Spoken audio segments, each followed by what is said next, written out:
യേശുക്രിസ്തുവിന്റെ പരിശുദ്ധമായ നാമത്തിൽ എല്ലാ പ്രിയപ്പെട്ടവർക്കും ബോണി ഡ്യൂവിന്റെ പുതിയൊരു പ്രഭാത വചന ധ്യാനത്തിലേക്ക് സ്വാഗതം.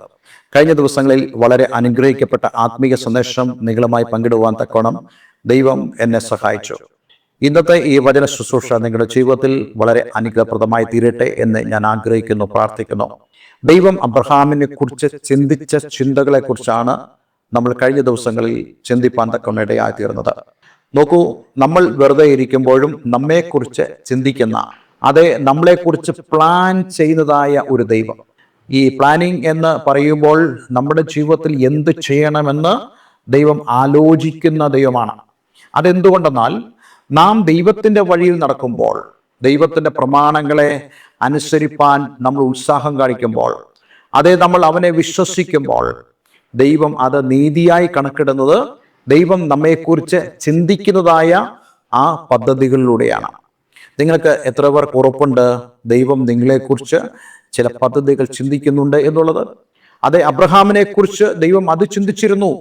അബ്രഹാമിനെ കുറിച്ച് ദൈവം അത് പ്ലാൻ ചെയ്തിരുന്നു. അതാണ് നമുക്കിവിടെ കാണുവാൻ കഴിയുന്നത്. കഴിഞ്ഞ ദിവസം നമ്മൾ അതിനെക്കുറിച്ചാണ് സംസാരിച്ചത്. ഇതിൻ്റെ എല്ലാം പ്രധാനപ്പെട്ട കാര്യം അബ്രഹാം ദൈവത്തെ വിശ്വസിച്ചു എന്നുള്ളതും, അതേപോലെ തന്നെ ആ വിശ്വാസം ആവശ്യപ്പെടുന്നതായ അനുസരണം അബ്രഹാമിന് ഉണ്ടായി എന്നുള്ളതാണ്. അബ്രഹാമിനെ വിളിച്ചപ്പോൾ തന്നെ ആ വിളിയിൽ തന്നെ അബ്രഹാം വിശ്വാസവും പ്രകടിപ്പിച്ചു, അനുസരണവും പ്രകടിപ്പിച്ചു. ദൈവം എന്താ പറഞ്ഞത്? വളരെ ഡിഫിക്കൽട്ടായിട്ടുള്ള ഒരു ആവശ്യം. നീ നിന്റെ പിതൃഭവനത്തെയും ചാർച്ചക്കാരെയും നിന്റെ സ്വദേശത്തെയും വിട്ട് പുറപ്പെട്ട് ഞാൻ നിന്നെ കാണിപ്പാനിരിക്കുന്ന ദേശത്തേക്ക് പോകാം. നോക്കൂ, അബ്രഹാം എന്തു ചെയ്തു? അത് അതുപോലെ അനുസരിച്ചു. എബ്രായ ലേഖനത്തിൽ പറയുന്നത് ആശയ്ക്ക് വിരോധമായി ആശയോടെ അവൻ വിശ്വസിച്ചു. അവന്റെ ആശ മറ്റ് ചെറുതായിരുന്നു. ഒരുപക്ഷെ തൻ്റെ പിതാവിൻ്റെ ആ ഒരു സിറ്റിയിൽ താമസിച്ചുകൊണ്ട് ബിസിനസ്സൊക്കെ ചെയ്യുക എന്നുള്ളതായിരിക്കും തൻ്റെ ആശ. പക്ഷെ അതിനെതിരായി, അതേ, ദൈവം പറഞ്ഞ വാക്കുകളെ, ദൈവത്തിൻ്റെ കൽപ്പനകളെ, അതിന് ആശയ്ക്ക് വിരോധമായി ആശയോടെ, അതായത് ദൈവം എനിക്ക് വേണ്ടി പ്രവർത്തിക്കും, ദൈവത്തിന്റെ നന്മ ഞാൻ കാണും എന്നുള്ള ആ വിശ്വാസത്തോടുകൂടി, പ്രതീക്ഷയോടുകൂടെ അബ്രഹാം ദൈവത്തെ വിശ്വസിച്ചു, അതേപോലെ തന്നെ ദൈവത്തെ അനുസരിച്ചു. ഈ രണ്ട് കാര്യങ്ങളും നമ്മുടെ ജീവിതത്തിൽ വളരെ പ്രധാനപ്പെട്ടതാണെന്നാണ് നമ്മൾ കഴിഞ്ഞ ദിവസം ചിന്തിപ്പാനിടയായി തീർന്നത്. ഇന്നും നമ്മൾ ഉൽപ്പത്തി പുസ്തകം 18-ാം അധ്യായം അതിന്റെ 19-ാമത്തെ വാക്യമാണ് വായിക്കാൻ ആഗ്രഹിക്കുന്നത്. യഹോവ അബ്രഹാമിനെ കുറിച്ച് അരുളി ചെയ്തത്, അവന് നിവർത്തിച്ചു കൊടുപ്പാൻ തക്കവണ്ണം അബ്രഹാം തൻ്റെ മക്കളോടും തനിക്ക് പിമ്പുള്ള കുടുംബത്തോടും നീതി ന്യായവും പ്രവർത്തിച്ചുകൊണ്ട് യഹോവയുടെ വഴിയിൽ നടപ്പാൻ കൽപ്പിക്കേണ്ടതിന് ഞാൻ അവനെ തെരഞ്ഞെടുത്തിരിക്കുന്നു. നോക്കൂ, ഈ വാക്യം എന്നെ വളരെയധികം അത്ഭുതപ്പെടുത്തുകയുണ്ടായി. എന്തുകൊണ്ടാണ് അതെന്നെ അത്ഭുതപ്പെടുത്തി എന്ന് ചോദിച്ചാൽ, ദൈവം അബ്രഹാമിനെ കുറിച്ചുള്ള ആ പദ്ധതികളെ കുറിച്ച് ചിന്തിക്കുമ്പോൾ ദൈവം അബ്രഹാമിനെ എന്തിനു തെരഞ്ഞെടുത്തു എന്നുള്ള ഒരു ഒറ്റ ചോദ്യത്തിന് ദൈവത്തിന് കൃത്യമായ മറുപടി ഉണ്ടായിരുന്നു. നോക്കൂ, നമ്മളെ ദൈവം എന്തിനു തെരഞ്ഞെടുത്തു എന്നുള്ള ചോദ്യത്തിനും ദൈവത്തിന് കൃത്യമായ മറുപടിയുണ്ട്. ഇവിടെ അബ്രഹാമിനെ ദൈവം എന്തിനു തെരഞ്ഞെടുത്തു എന്ന് ചോദിച്ചു കഴിഞ്ഞാൽ ദൈവത്തിന്റെ മറുപടി എന്താണ്? യഹോവ അബ്രഹാമിനെ കുറിച്ച് അരുളി ചെയ്തത്, അവനെ നിവർത്തിച്ചു കൊടുപ്പാൻ തക്കവണ്ണം അബ്രഹാം തന്റെ മക്കളോടും തനിക്ക് പിമ്പുള്ള കുടുംബത്തോടും നീതി ന്യായവും പ്രവർത്തിച്ചുകൊണ്ട് യഹോവയുടെ വഴി നടപ്പാൻ കൽപ്പിക്കേണ്ടതിന് ഞാൻ അവനെ തെരഞ്ഞെടുത്തിരിക്കുന്നു. രണ്ട് പ്രധാനപ്പെട്ട കാര്യങ്ങൾ ഇവിടെയുണ്ട്. ഒന്നാമതായിട്ട്, അബ്രഹാമിനോട് അരുളി ചെയ്തത് ദൈവത്തിന് നിവർത്തിച്ചു കൊടുക്കണം.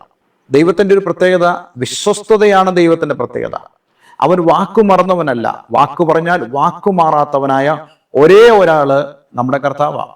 അപ്പോൾ അങ്ങനെയാണെങ്കിൽ ദൈവം അബ്രഹാമിനോട് അരുളി ചെയ്തത് അവന്റെ ജീവിതത്തെ നിവർത്തിക്കണമെന്ന് ദൈവം ആഗ്രഹിക്കുന്നു. പക്ഷെ ആ നിവൃത്തിക്ക് വേണ്ടി അബ്രഹാം ചെയ്യേണ്ട കാര്യം എന്താണെന്ന് ഇവിടെ പറയുന്നു. അബ്രഹാം തൻ്റെ കുടുംബത്തിലും തൻ്റെ ഭാവി മക്കളുടെ മുമ്പിലും ഒരു മാതൃകയാകണം. അതേപോലെ തന്നെ അവർ യഹോവയുടെ വഴിയിൽ നടക്കുവാൻ തക്കവണ്ണം അവരോട് കൽപ്പിക്കണം. ഇതിനു വേണ്ടിയാണ് ദൈവം അബ്രഹാമിനെ തെരഞ്ഞെടുത്തത്. അപ്പോൾ നോക്കണേ, അബ്രഹാമിനെ ദൈവം തെരഞ്ഞെടുത്തതിൻ്റെ പ്രധാനപ്പെട്ട ഉദ്ദേശങ്ങൾ, ആ ഉദ്ദേശങ്ങൾ വളരെ വലുതാണ് കേട്ടോ. എന്താണ് ആ ഉദ്ദേശങ്ങൾ? ഇവിടെ നമ്മൾ വായിച്ചതുപോലെ അബ്രഹാമിനോട് ദൈവം അരുളി ചെയ്തത് നിവർത്തിച്ചു കൊടുപ്പാൻ തക്കവണ്ണം അവൻ തന്റെ മക്കളോടും. നോക്ക്, ദൈവത്തിന്റെ അരുളപ്പാട് എന്നുള്ളത് നമുക്ക് വളരെ വ്യക്തമായി മനസ്സിലാകുന്നുണ്ട്. അത് ഉൽപ്പത്തി പുസ്തകം 12 മുതൽ തന്നെ ദൈവം എന്തൊക്കെയാണ് അബ്രഹാമിനോട് അരുളി ചെയ്തത് അതെല്ലാം നമ്മുടെ ഹൃദയത്തിലുണ്ട്. കാരണം നമുക്ക് വിശുദ്ധ വേദപുസ്തകത്തിൽ അത് വ്യക്തമായി രേഖപ്പെടുത്തപ്പെട്ടിരിക്കുന്നത് കാണുവാൻ കഴിയുന്നുണ്ട്. പക്ഷെ ഈ കാര്യങ്ങളെല്ലാം ദൈവം നിവർത്തിക്കണമെങ്കിൽ അബ്രഹാമിന്റെ ജീവിതത്തിൽ ചിലതുണ്ടായിരിക്കണം. അതിൽ വളരെ പ്രധാനപ്പെട്ട കാര്യമാണ് ഈ കാര്യങ്ങളെല്ലാം തന്നെ അബ്രഹാം തന്റെ മക്കളോടും വരുവാനിരിക്കുന്ന തലമുറയോടും എന്ന് മാത്രമല്ല, അബ്രഹാം ദൈവത്തിന്റെ ഈ ഉദ്ദേശപ്രകാരം ദൈവത്തിന്റെ വിശുദ്ധിയോടുകൂടെ അവൻ ജീവിച്ച് അവരുടെ മുമ്പാകെ മാതൃകയായിരിക്കണം. അങ്ങനെ ആണെങ്കിൽ ദൈവം പറയുന്നു, ഞാൻ അബ്രഹാമിനോട് അരുളി ചെയ്തത് നിവർത്തിക്കും. നമുക്കൊക്കെ ഈ ദൈവം നിവർത്തിക്കണമെന്ന് ആഗ്രഹിക്കുന്നവരാ. പക്ഷേ നമ്മുടെ ഭാഗം പലപ്പോഴും നമ്മൾ ചിന്തിക്കില്ല. ഞാൻ എങ്ങനെയാണ് ദൈവത്തിന് മുമ്പാകെ ആയിരിക്കേണ്ടത്? ദൈവത്തിന് എന്നെക്കുറിച്ചുള്ള ഉദ്ദേശം എന്താണ്? ആ ഉദ്ദേശത്തിൽ ഞാൻ എപ്രകാരമായിരിക്കണം? ഇതെല്ലാം തന്നെ നമ്മൾ ചിന്തിക്കേണ്ടതും അതിനനുസരിച്ച് പ്രവർത്തിക്കേണ്ടതും ആവശ്യമാണ്. അബ്രഹാമിന്റെ ജീവിതം വ്യത്യസ്തമായതിന്റെ കാരണം മറ്റൊന്നുമല്ല, ദൈവം അരുളി ചെയ്ത കാര്യങ്ങൾക്ക് വേണ്ടി അവൻ ജീവിച്ചവനാണ്. അതേപോലെ തന്നെ അവൻ തന്റെ മക്കളോടും വരുവാനുള്ള തലമുറകളോടും ഇത് സംബന്ധിച്ച് സംസാരിച്ചവനാണെന്ന് നമുക്ക് വിശുദ്ധ വേദപുസ്തകത്തിൽ കാണുവാൻ കഴിയുന്നുണ്ട്. എബ്രായ ലേഖനത്തിൽ നമ്മൾ കാണുന്നില്ലേ, അബ്രഹാം താൻ കൂടാരങ്ങളിൽ പാർത്തുകൊണ്ട് ദൈവം ശില്പിയായി നിർമ്മിച്ചതും അടിസ്ഥാനങ്ങളുള്ളതുമായ നഗരത്തിനായി തന്റെ മക്കളോട് ഇസഹാക്കിനോടും യാക്കോബിനോടും ചേർന്ന് കൂടാരങ്ങളിൽ പാർത്തുകൊണ്ട് അങ്ങനെ ഒരു ജീവിതമാണ് അബ്രഹാം നയിച്ചത്. ഈ കൂടാരങ്ങളിൽ പാർക്കുമ്പോഴെല്ലാം തന്നെ അബ്രഹാം ദൈവത്തിന്റെ വഴികളെ കുറിച്ച് പറഞ്ഞു കൊടുക്കുമായിരുന്നു. തന്റെ ജീവിതത്തിന്റെ അനുഭവത്തിൽ ദൈവം എങ്ങനെയാണ് തനിക്ക് പ്രവർത്തിച്ചതെന്ന് അബ്രഹാം പറഞ്ഞു കൊടുക്കുമായിരുന്നു. ഇവിടെ പറയുന്ന പോലെ തന്നെ അബ്രഹാം തന്റെ മക്കളോടും തനിക്ക് പിമ്പുള്ള കുടുംബത്തോടും നീതി ന്യായം പ്രവർത്തിച്ചുകൊണ്ട് യഹോവയുടെ വഴിയിൽ നടപ്പാൻ അവരെ പഠിപ്പിക്കുകയും ചെയ്തു. അതുകൊണ്ട് ദൈവം അരുളി ചെയ്തത് നിവർത്തിക്കും. നമ്മുടെ ജീവിതത്തിലും ഇത് വളരെ പ്രധാനപ്പെട്ട കാര്യമാണ്. നമ്മൾ ഒന്നും ചെയ്യാതെ ദൈവം പ്രവർത്തിക്കുമെന്ന് ആരും കരുതരുത്. നാം ദൈവത്തിന്റെ വഴിയിൽ നടന്നെങ്കിൽ മാത്രമേ നമുക്ക് മുന്നോട്ട് പോകാൻ സാധ്യമാവുകയുള്ളൂ. 119 സങ്കീർത്തനത്തിൽ എനിക്ക് വളരെ ഇഷ്ടമുള്ളൊരു വാക്യമുണ്ട്. നീ എൻ്റെ വഴികളെ വിശാലമാക്കുമ്പോൾ ഞാൻ നിന്റെ കൽപ്പനകളുടെ വഴിയെ ഓടും. നീ എൻ്റെ വഴികളെ വിശാലമാക്കുമ്പോൾ എന്ന് പറയുന്നത് ദൈവം അരുളി ചെയ്യുന്നത്, ദൈവത്തിന്റെ വാഗ്ദത്തങ്ങൾ ഇതെല്ലാം മനസ്സിലാക്കുമ്പോൾ നമുക്ക് ആത്മീയമായി പറയാൻ സാധിക്കും, എൻ്റെ വഴികളെ ദൈവം വിശാലമാക്കുന്ന ദൈവമാണ്. അതുകൊണ്ട് ഞാൻ എന്ത് ചെയ്യുന്നു? ആ വിശാലത ഞാൻ അനുഭവിക്കണമെങ്കിൽ ദൈവത്തിന്റെ കൽപ്പനകളുടെ വഴിയെ ഞാൻ ഓടിയേ മതിയാവുകയുള്ളൂ. അതായത് ദൈവവചനത്തെ അനുസരിച്ച് ആ പാതയിലൂടെ ഞാൻ സഞ്ചരിച്ചേ മതിയാവുകയുള്ളൂ. അപ്പോൾ അങ്ങനെയാണെങ്കിൽ നമ്മളൊരു കാര്യം മനസ്സിലാക്കണം, നമ്മളുടെ ജീവിതത്തിൽ ദൈവത്തെ അനുസരിച്ച് അവനിൽ വിശ്വസിച്ച് ജീവിക്കുക എന്നുള്ളതാണ് നമ്മുടെ കൽപ്പനകളുടെ വഴി എന്ന് പറയുന്നത്. ആ വഴിയിൽ ദൈവം നമ്മെ മാനിക്കുക തന്നെ ചെയ്യും, ദൈവം നമ്മെ അനുഗ്രഹിക്കുക തന്നെ ചെയ്യും.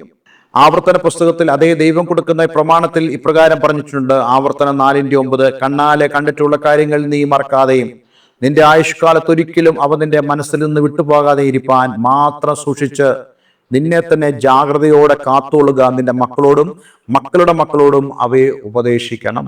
ഈ ദൈവത്തിൽ നിന്ന് കേട്ട കാര്യങ്ങൾ നമ്മുടെ ജീവിതത്തിൽ പകർത്താതെ മക്കളോടും നമ്മുടെ കൊച്ചുമക്കളോടൊക്കെ പറഞ്ഞുകൊണ്ടിരുന്നാൽ അവർ അത് നിരസിക്കും. എന്നാൽ നമ്മുടെ ജീവിതത്തിൽ നമ്മുടെ ജീവിതം ഒരു സാക്ഷ്യമായി തീർന്ന് മറ്റുള്ളവർ നമ്മുടെ ജീവിതത്തെ കണ്ട് ആശ്ചര്യപ്പെടുമ്പോൾ ദൈവത്തിന്റെ വഴികളെ കുറിച്ച് അവരോട് ഉപദേശിക്കുവാൻ നമുക്ക് സാധിക്കണമെന്നാണ് ഈ ആവർത്തന പുസ്തകം നമ്മളെ പഠിപ്പിക്കുന്നത്. സങ്കീർത്തനം 78:4 നമ്മളിങ്ങനെ വായിക്കുന്നുണ്ട്. നാം അവരുടെ മക്കളോട് അവയെ മറച്ചു വെക്കാതെ വരുവാനുള്ള തലമുറയോട് യഹോവയുടെ സ്തുതിയും ബലവും അവൻ ചെയ്ത അത്ഭുത പ്രവൃത്തികളും വിവരിച്ചു പറയും. ഇതെല്ലാം പറയുമ്പോഴാണ് പിതാക്കന്മാർക്ക് ലഭിച്ചതായ ആ ദൈവിക അനുഗ്രഹം അടുത്ത തലമുറകളിലേക്ക് കൈമാറ്റപ്പെടുന്നത്. പലപ്പോഴും ദൈവത്തിൽ നിന്നുള്ള അനുഗ്രഹം പ്രാപിപ്പാനുള്ള ആ ഒരുക്കത്തോടുകൂടെ ദൈവത്തെ വിശ്വസിക്കുവാനോ ദൈവത്തെ അനുസരിപ്പാനോ കഴിയാതെ പാരമ്പര്യങ്ങളെയും മാനുഷിക പ്രമാണങ്ങളെയും അനുസരിച്ച് ജീവിക്കുന്നതായി ഏതൊരു വ്യക്തിയും തൻ്റെ തലമുറകളിലേക്ക് കൈമാറുന്നത് അങ്ങനെയുള്ള പാഴായിട്ടുള്ള വൃഥാവായിട്ടുള്ള മാനുഷിക പാരമ്പര്യങ്ങളും സമ്പ്രദായങ്ങളുമാണ്. എന്നാൽ ദൈവത്തെ നമ്മൾ അനുസരിക്കുമ്പോൾ, ദൈവത്തിൽ നമ്മൾ വിശ്വസിക്കുമ്പോൾ നമ്മുടെ തലമുറകൾക്ക് നമ്മൾ പറഞ്ഞു കൊടുക്കുന്നതായ ആത്മീയമായ കാര്യങ്ങൾ നിമിത്തം നമ്മളിൽ ആരംഭിച്ചതായ ദൈവപ്രവൃത്തി തലമുറകളിലേക്കും അത് പകരപ്പെടുവാനിടയായിത്തീരും. അബ്രഹാമിനോട് ദൈവം പറയുന്നത്, ഞാൻ നിന്നെ അനുഗ്രഹിക്കാൻ പോകുന്ന അനുഗ്രഹം നിനക്ക് നിന്റെ ആയുഷ്കാലത്തേക്ക് മാത്രമുള്ള ഒരു അനുഗ്രഹമല്ല, മറിച്ച് നിന്നിലൂടെ ലോകത്തുള്ള സകല ജാതികളും അനുഗ്രഹിക്കപ്പെടുവാനുള്ള ഒരു അനുഗ്രഹമാണ്. ആ അനുഗ്രഹം വാസ്തവത്തിൽ അബ്രഹാമിലൂടെ ഒഴുകേണ്ട ഒരു അനുഗ്രഹമാണ്. അതിന് ദൈവം അബ്രഹാമിനോട് പറയുന്നത്, അതെ, നീ നിന്റെ മക്കളോടും അതേ നിന്റെ അടുത്ത തലമുറകളോടും നീ ഇത് പ്രസ്താവിക്കണം. അങ്ങനെയാണെങ്കിൽ മാത്രമേ ഈ അനുഗ്രഹങ്ങൾ തലമുറകളിലേക്ക് കൈമാറ്റപ്പെടുകയുള്ളൂ. അങ്ങനെ ഉള്ള അനുഗ്രഹങ്ങൾ നമ്മുടെ ജീവിതത്തിൽ ഉണ്ടാകുവാൻ നമ്മൾ വളരെയധികം ശ്രദ്ധിക്കേണ്ടത് ആവശ്യമാണ്. അതേ പ്രിയമുള്ളവരെ, ഇന്നുവരെ നിങ്ങൾ അങ്ങനെയുള്ള ഒരു ദൈവകൃപയിൽ ആയിട്ടില്ല എങ്കിൽ, ദൈവത്തിന് നിങ്ങളെക്കുറിച്ചുള്ള പദ്ധതിയെക്കുറിച്ച് നിങ്ങൾക്ക് വേണ്ട ആ ഒരു അറിവില്ലെങ്കിൽ, ദൈവവചനത്തിലൂടെ നിങ്ങളത് പ്രാപിക്കണം. നിങ്ങൾ അപ്രകാരം ദൈവത്തിലേക്ക് കടന്നു വന്ന് അതേ ദൈവത്തിന്റെ കൃപയ്ക്കായും കരുണയ്ക്കായി യാചിക്കുമ്പോൾ, ദൈവത്തിന്റെ വിളി നിങ്ങൾ മനസ്സിലാക്കുമ്പോൾ, അതനുസരിക്കുമ്പോൾ, ദൈവം അത് നീതിയായി കണക്കിടുമ്പോൾ, നിങ്ങളിലൂടെ ദൈവം ചെയ്യാൻ പോകുന്നതായ ആ അനുഗ്രഹത്തെ ദൈവം നിങ്ങൾക്ക് വെളിപ്പെടുത്തി അതേ നിങ്ങളുടെ തലമുറകളിലേക്ക് അതേ ദൈവം നിങ്ങളെ നടത്തിയ വഴികളെയും വിധങ്ങളെയും ഒക്കെ ഇതുപോലെ നമ്മൾ വായിച്ച വാക്യങ്ങളെ പോലെ സംഭവിക്കുന്നെങ്കിൽ, ഞാനും നിങ്ങളും പ്രാപിക്കുന്ന അനുഗ്രഹം അടുത്ത തലമുറകളിലേക്കും പകരുവാൻ ദൈവം ഇടയാക്കും. അതിനായി ദൈവം നമ്മെ സഹായിക്കട്ടെ. എനിക്കറിയാം അല്പം ബുദ്ധിമുട്ടുള്ള ഒരു വേദഭാഗമാണ്, പക്ഷേ എങ്കിലും നിങ്ങൾ ഈ വചനഭാഗം നന്നായി വായിക്കുക, മനസ്സിലാക്കുക. അബ്രഹാമിലൂടെ അതേ ജാതികളിലേക്ക് എങ്ങനെയാണ് ദൈവം അനുഗ്രഹങ്ങൾ കൈമാറുന്നത്, അത് അബ്രഹാം തൻ്റെ മക്കളെയും തൻ്റെ കൊച്ചുമക്കളെയും വരുവാനുള്ള തലമുറയും ഉപദേശിക്കുക വഴിയാണ് ആ അനുഗ്രഹങ്ങളെല്ലാം തന്നെ കൈമാറുന്നത്. നമ്മുടെ ജീവിതത്തിലും നമ്മുടെ മക്കളോട് ദൈവം നടത്തിയ വഴികളെ ഒന്ന് പറഞ്ഞാട്ട്, അതേപോലെ തന്നെ ദൈവത്തിൽ നിങ്ങൾക്ക് വിശ്വസിക്കുവാനും ദൈവത്തെ അനുസരിപ്പാനും കഴിയണം. മാനുഷിക സമ്പ്രദായങ്ങളോ മനുഷ്യന്റെ സംവിധാനങ്ങളോ അല്ല നമുക്ക് പറയാനുള്ളത്, മറിച്ച് ദൈവവചനം എന്താണ് പറയുന്നത് അതിനെക്കുറിച്ചാണ് നമ്മൾ മക്കളോടും അതേ അടുത്ത തലമുറയോട് സംസാരിക്കേണ്ടത്. അങ്ങനെയാണെങ്കിൽ നിന്നെ ദൈവം അനുഗ്രഹിക്കുന്ന അനുഗ്രഹം അടുത്ത തലമുറകളിലേക്കും ദൈവം അത് കൊണ്ടുപോകും എന്നുള്ളതിൽ യാതൊരു സംശയമില്ല. അതിനായി നമുക്ക് നമ്മളെ തന്നെ ദൈവങ്ങളിലേക്ക് ഏൽപ്പിക്കാം. ഒരു വാക്ക് പ്രാർത്ഥിക്കാം. സ്വർഗീയ പിതാവേ, എന്നയാളെ കേൾപ്പിച്ച വളരെ അനുഗ്രഹിക്കപ്പെട്ട സന്ദേശത്തിനായി സ്തോത്രം. ഈ വചനം കേട്ട ഏവരെയും ഞാൻ യേശുവിന്റെ നാമത്തിൽ അനുഗ്രഹിക്കുന്നു. ഞങ്ങളിൽ ദൈവപ്രവൃത്തി ആരംഭിച്ചെങ്കിൽ യേശുക്രിസ്തുവിന്റെ നാളോളം അത് തികയ്ക്കുമെന്ന് ദൈവവചനം പറയുന്നുണ്ടല്ലോ. അബ്രഹാമിന്റെ ജീവിതത്തിൽ ദൈവപ്രവൃത്തി ദൈവം ആരംഭിച്ചപ്പോൾ അത് ഇന്ന് ഞങ്ങൾ വരെ, എൻ്റെ തലമുറ വരെ, അടുത്ത തലമുറ വരെ അത് വന്നു നിൽക്കുന്നതിനായി ഞങ്ങൾ നന്ദി പറയുന്നു. കർത്താവേ, ഈ അനുഗ്രഹത്തിന്റെ ഭാഗവാക്കായി തീരുവാൻ ഞങ്ങളെ ഓരോരുത്തരും സഹായിക്കണമേ. ഞങ്ങൾ ഓരോരുത്തരും മറ്റുള്ളവർക്കൊരു അനുഗ്രഹമായി മാറട്ടെ എന്ന് പ്രാർത്ഥിക്കുന്നു. പ്രാർത്ഥന കേട്ടതിന് നന്ദി. യേശുക്രിസ്തുവിൻ നാമത്തിൽ തന്നെ ആമേൻ, ആമേൻ. ഇന്നത്തെ വേദവചനം നിങ്ങളുടെ ജീവിതത്തിൽ വളരെ അനുഗ്രഹപ്രദമായി തീർന്നു എന്ന് ഞാൻ വിശ്വസിക്കുന്നു. ദൈവം അനുവദിച്ചാൽ ഈ ഒരു വേദഭാഗത്തിന്റെ തുടർച്ചയായിട്ടുള്ള വേദഭാഗം നമ്മൾ അടുത്ത ദിവസം ചിന്തിക്കുന്നതാണ്. എല്ലാവരും ദൈവം അനുഗ്രഹിക്കട്ടെ. നിങ്ങളുടെ പ്രാർത്ഥന വിഷയങ്ങൾ ഞങ്ങളെ അറിയിക്കുക. ആത്മീയമായി കൂട്ടാൻ നിങ്ങൾ താല്പര്യപ്പെടുന്നുണ്ടെങ്കിൽ അതിന് ഞങ്ങളെ കോൺടാക്ട് ചെയ്യാവുന്നതാണ്. എല്ലാവരും ദൈവം അനുഗ്രഹിക്കട്ടെ. Have A nice day. God bless you all.